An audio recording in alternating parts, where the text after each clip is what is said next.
let's talk about the Packers here, because Josh, like, everybody wants to know, how do we sort out this receiver room in Green Bay? Yeah. And I wonder if this concept that we're talking about can actually help us do that, right?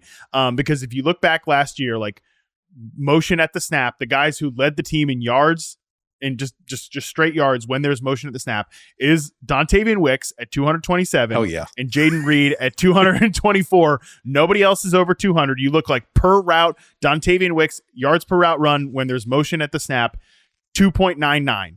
Jaden Reed, 2.52. Romeo Doubs, 1.25. Christian Watson, 2.27. Obviously Watson's just tough because he didn't play as much, but like, targets per route run is Jaden Reed by a mile, 0.34 targets per route run. Then it's Dontavian Wicks at 20 and then Christian Watson at 22. Bo Melton has some pretty crazy per route stuff on this, of course, because like Bo Melton's involved in this whole thing. So can this idea in terms of motion at the snap, cheat motions, all this, can this actually help us sort through what otherwise, Josh, is a very crowded receiver room? Yeah, I don't know. I just know it's awesome. Like this offense is just awesome.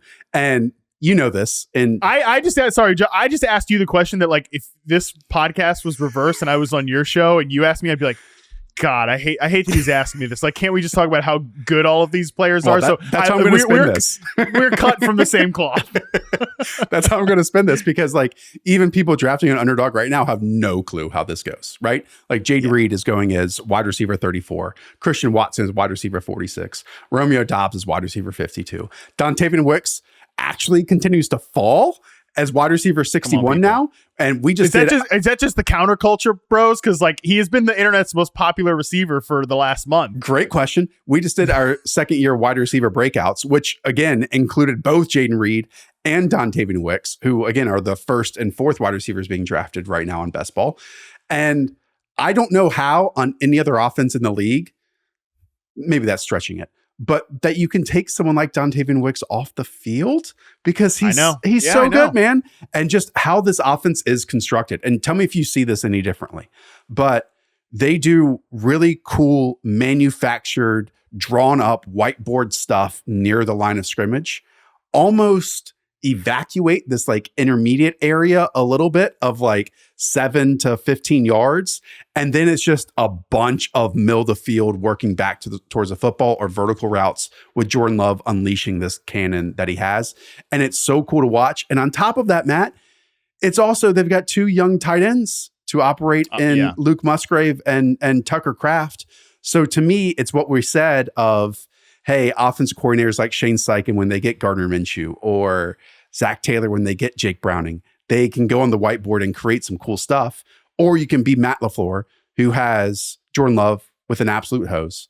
And then all these different types of wide receivers a little bit that, to me, and maybe rightly or wrongly, depending on what you think of him, is overlooking what Christian Watson brings to the table a little bit. Of just this time last year was everyone's like pick for a second year breakout. Not me and you, but I would just say like the public at large, even though I think in a way he's always been who he is, of this like big play down the field artist. And it worked perfectly with Aaron Rodgers on hitting on these like fine margins of throws. And we had that like 6-game streak that was just unbelievable. Yeah, it's funny. I mentioned Christian Watson. He's who I was working on yesterday, and I was charting games early in the season, like week 8, before the Jordan Love sort of arrival.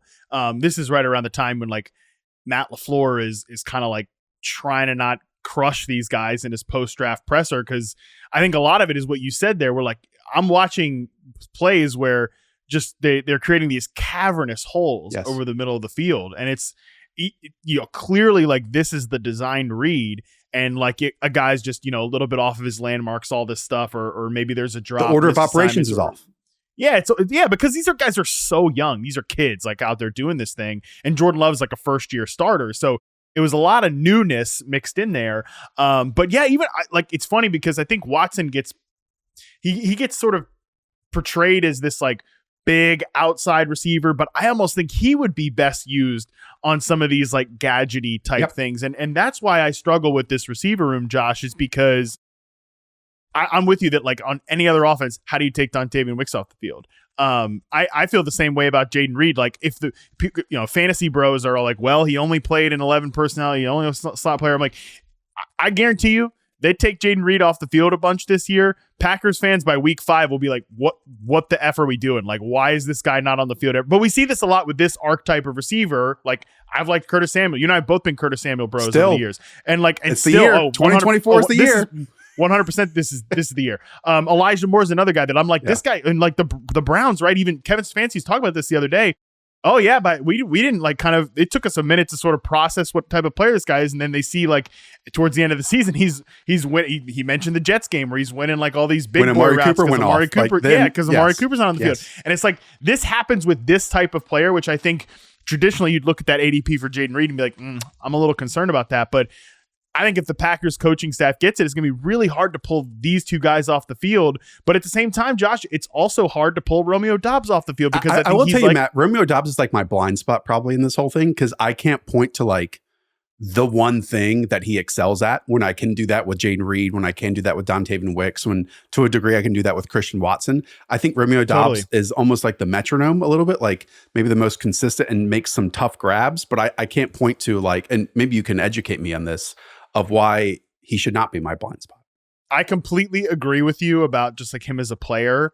But like he's just good enough. If he was like 10% worse, I'd be like, you just take that guy, take that guy off the field and you don't even think twice about it.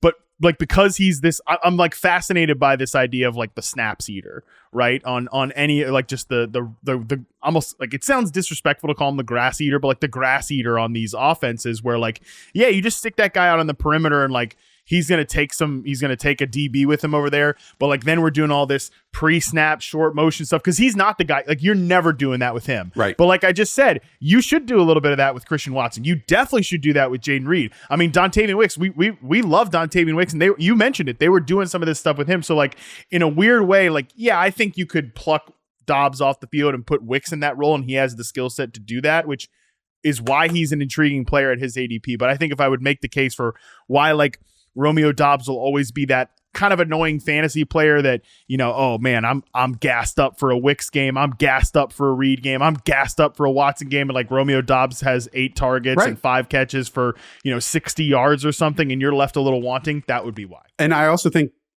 I mean, I talk about this all the time on the show. Tight end typically has been the most slow developing position in the league. Luke Musgrave, I think, is maybe at the top of that list of, hey, he's still learning how to like utilize his body a little bit and work almost in rhythm and the fluidity of it, and made a ton of those mental errors that you talked about.